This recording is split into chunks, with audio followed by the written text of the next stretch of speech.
De vierde World Cup wedstrijd van het seizoen, de tweede slalomwedstrijd. En het is Tina Maze die als winnares van de wedstrijden van gisteren de wedstrijd hier mag gaan beginnen.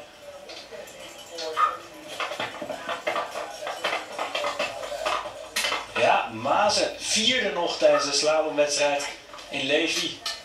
Bij de reuzenslalomwedstrijden wist zij op dominante wijze te winnen. En wat kan zij dan vandaag?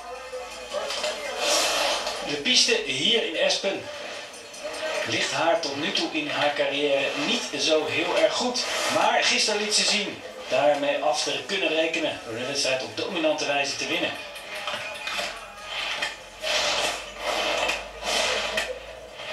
Gunt ons een mooie blik op de piste. Maze hier in het relatief vlakkere gedeelte.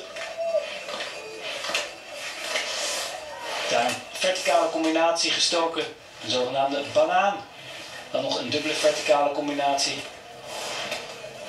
En nu dan in het steilere gedeelte.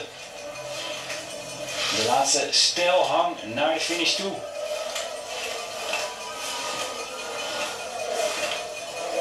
Ja, de slalom in de eerste run, gestoken door de trainer Soulaar. Een Franse naam, maar wel degelijk in dienst van de Zweedse skibond. Zal met zijn slalomsteken absoluut rekening gehouden hebben met de Zweedse skiesters. Die zo dadelijk naar beneden zien komen. Tina Maze nu in ieder geval een goede, solide run.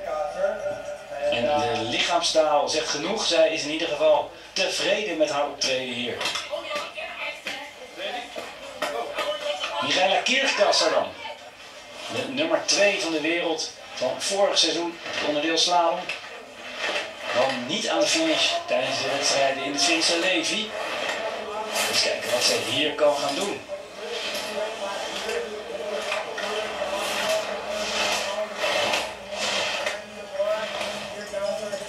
Ja, mooie korte weg geskiet. Een wat kortere weg misschien dan Tina Maze.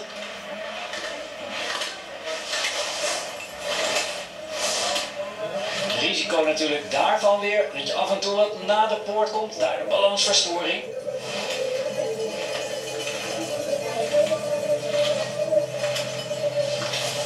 Kirchkasser zal nu op het laatste steile gedeelte de tijd goed om te gaan maken.